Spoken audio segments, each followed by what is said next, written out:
Our community life, what values does our family inculcate in us. हम अपनी family से कौन सी वैल्यूज़ लेते हैं, हम मतलब हमारी फैमिली हमें क्या सिखाती है। The family is called our first school, it inculcates civic and moral values like discipline, dedication, honesty. वो हमें सिविक मॉरल वैल्यूज़ सिखाते हैं, जैसे कि डिसिप्लिन, डेडिकेशन, ऑनेस्टी। डिसिप्लिन मतलब शांति से रहना, डेडिकेशन रखना किसी के थ्रू, ऑनेस्टी सच्चाई बोलना, पैट्रियटिज्म देशभक्ति सिखाते हैं, ओबीडियंस सबसे ढंग से बात करना, truthfulness, sacrifice, cooperation to help the child in the development of his or her personality. ये सारी चीज़ें हम अपनी फैमिली से सीखते हैं जो हमारी हेल्प करती हैं हमारी पर्सनालिटी को डेवलप करने में।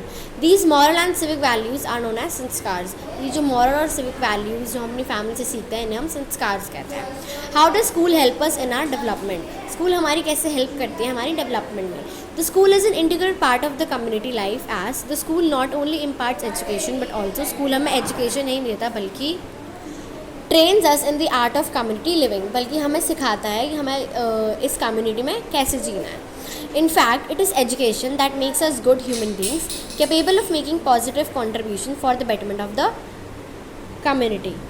बल्कि एजुकेशन ही हमें सिखाती है कि हम कैसे अच्छे ह्यूमन बींग्स बनना है, हम कैसे कैपेबल होते हैं एक पॉजिटिव कंट्रीब्यूशन देने के लिए, एक अच्छी चीज़ें देने के लिए कम्युनिटी के लिए। How did economic interdependence begin in the community. Economic interdependence कैसे कम्युनिटी में बिगिन हुई है, मतलब हम खुद पे कैसे इंडिपेंडेंट रहते हैं। At first people work for one another in return of goods. पहले पीपल एक दूसरे के लिए काम करते थे, एक्सचेंज करते थे गुड्स और services. But later on, but बाद में they worked in exchange for money, but वो आगे जाकर मनी के थ्रू एक्सचेंज करने लगा है। पहले वो गुड्स और सर्विसेज के थ्रू एक्सचेंज करते थे, अब वो मनी के लिए एक्सचेंज करने लगा है। This became the basis of all economic activities and also the source of livelihood for the people. जो मनी एक्सचेंज करना ये इनका एक बेस बन गया इकोनॉमिक एक्टिविटीज़ के लिए, और ऑल्सो हमारा लाइवलीहुड बन गया जिससे हम जीते हैं। It was the beginning of economic interdependence. यही बिगिनिंग थी हमारी इकोनॉमिक इंटरडिपेंडेंस की। Listing 5 essential services commonly required by rural as well as urban communities। 5 ज़रूरी सर्विसेज जो कि रूरल एरियाज़ को भी चाहिए और अर्बन कम्युनिटीज़ को भी। The 5 essential services commonly required by rural as well as urban communities are health and medicinal care, health और medicinal care, education, supply of clean drinking water, supply of electricity, banking and insurance, proper disposal of city waste, quick and cheap transport facilities.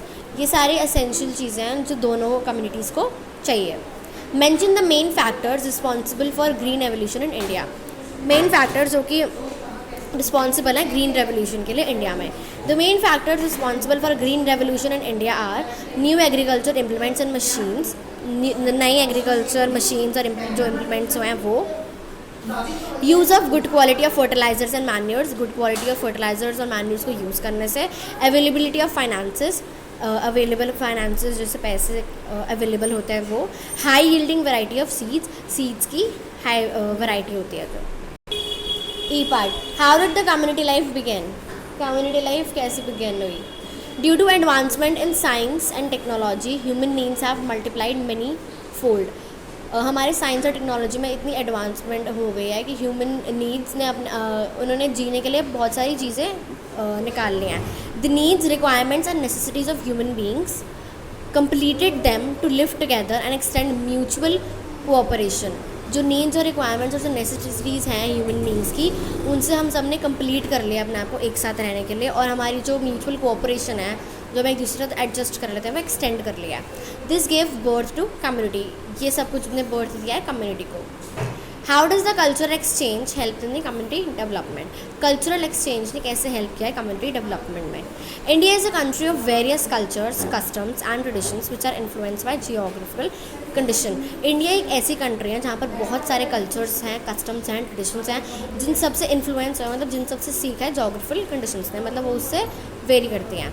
The interaction among different communities influence the cultures and led to cultural exchange. जो interaction है different communities का, उन्होंने influence किया है cultures से और उन्होंने cultural exchange को लेड किया है। मतलब these interactions creates a bond between the people and helps in community development. जो इंटरेक्शन जो हम करते हैं ये जो इससे ये एक बॉन्ड बनाती है पीपल्स के अंदर, मतलब लोगों के अंदर, जो हेल्प करती है कम्युनिटी डेवलपमेंट में। Distinguish between the rural and the urban communities. Rural communities, the people who live in the villages represent rural communities. लोग जो विलेजेस में रहते हैं वो रूरल कम्युनिटीज़ से बिलोंग करते हैं। 2/3 of our total population lives in villages. 2/3 population villages में ही रहती है। Most of the people depends on agriculture as their main means of livelihood. बहुत सारे लोग एग्रीकल्चर पे ही डिपेंड करते हैं, वही उनकी मीन्स ऑफ लाइवलीहुड होते हैं, मतलब उन्हीं से वो अपना घर का सारा खर्चा चलाते हैं। The rural people lack in the basic amenities like education, employment and health facilities. जो रूरल पीपल होते हैं ये सब वो लैक करते हैं, मतलब उनके पास ये सब एम्यूनिटीज़ नहीं होती, जैसे कि एजुकेशन नहीं होती, एम्प्लॉयमेंट और health facilities. Urban communities, the people who live in the cities and town represent urban communities. People जो कि सिटीज़ में रहते हैं, टाउन में रहते हैं, ये सब अर्बन कम्युनिटीज़ में आते हैं। 1/3 of the total population of our country lives in the cities. 1/3 population है हमारी कंट्री की जो कि सिटीज़ में रहती है।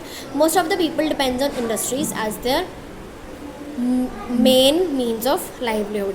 बहुत सारे लोग हैं जो कि इंडस्ट्रीज़ पर डिपेंड करते हैं, वही उनका मेन मीन्स ऑफ लाइवलीहुड होता है, मतलब उन्हीं से ही वो अपना सारा खर्चा चलाते हैं। The basic amenities are in abundance like hospital, school, colleges and dispensaries. ये सारी एम्यूनिटीज़ हमारे पास बहुत एक्सेसिव उसमें है, मतलब बहुत ज़्यादा है। हॉस्पिटल हो गया, स्कूल हो गया, कॉलेजेस हो गए, dispensaries. Highlight the factors that make this city life in India very difficult. Factors बताओ ऐसे जो कि सिटी लाइफ जो कि इंडिया में रहना बहुत मुश्किल कर देती है। The factors that make the city life in India very difficult are the roads are over crowded. Roads बहुत ज़्यादा भरे हुए होते हैं लोगों से। डिस्पोजल ऑफ सिटी वेस्ट, मतलब सारा कूड़ा गंद रोडों में पड़ा होता है। Lack of proper sanitation and drainage, यहाँ पर ढंग से सैनिटेशन नहीं होती, मतलब साफ़ सफाई नहीं होती और नालियों में दिक्कत रहती है। Scarcity of clean drinking water, clean drinking water की कमी है बहुत ज़्यादा। State the provisions given in the Indian Constitution which aim at bringing equality.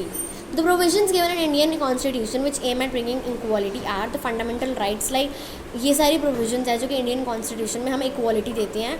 Fundamental rights, ये फंडामेंटल राइट्स होते हैं जैसे कि right to freedom, right to equality, right against exploitation etcetera have been incorporated in the constitution. ये सारी rights हैं जो हमारे कॉन्स्टिट्यूशन में लिखी हुई हैं।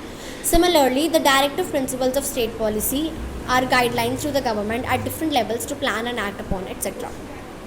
वैसे ही the directive principles of state policy भी हमारी गाइडलाइंस हैं government to the government at different levels to plan.